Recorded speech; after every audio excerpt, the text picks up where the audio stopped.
आज अनेक महिन्यांपासून चालत असलेला न्यायालयीन लढा जो सर्वसामान्य शेतकऱ्यांचा होता, फूल विक्रेते कार्यकर्त्यांचा होता आणि साई भक्तांचा होता, अशा लढ्याला आज यश मिळालं.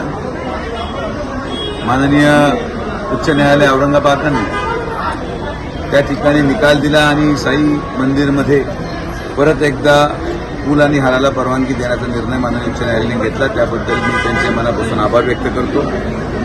या लढ्यामध्ये राहता तालुका कृषी उत्पन्न बाजार समिती माननीय नामदार राधाकृष्ण विखे पाटील साहेब यांच्या नेतृत्वाखाली दाखल केलेली शेतकऱ्यांच्या माध्यमातून ती असलेली याचिका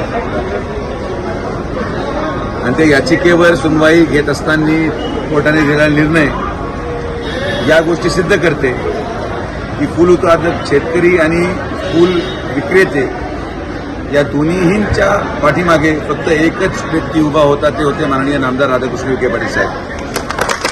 त्या ठिकाणी अनेक आरोप विरोधकांनी आमच्यावर करायचा प्रयत्न केला.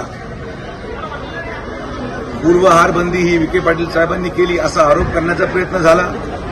पण हे सगळे विरोधक विसरून गेले की ज्या माणसाच्या पाठीमागे गेले 35 वर्षे साईबाबा खंबीरपणे उभा आहे,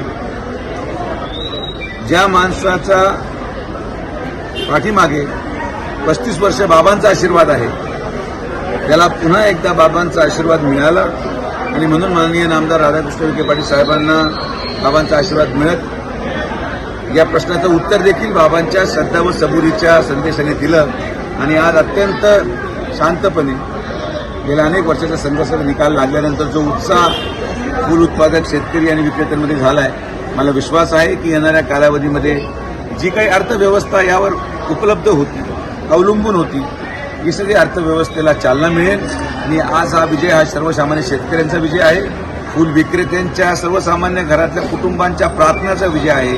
आणि या सगळ्यांच्या पाठीमागे मी विश्वास व्यक्त करतो की माननीय नामदार राधाकृष्ण विखे पाटील साहेब या मतदारसंघामध्ये 1 लाखापेक्षा जास्त मताधिकारी निवडून येतील, याबाबत आता कुठलीही शंका राहिलेली नाही.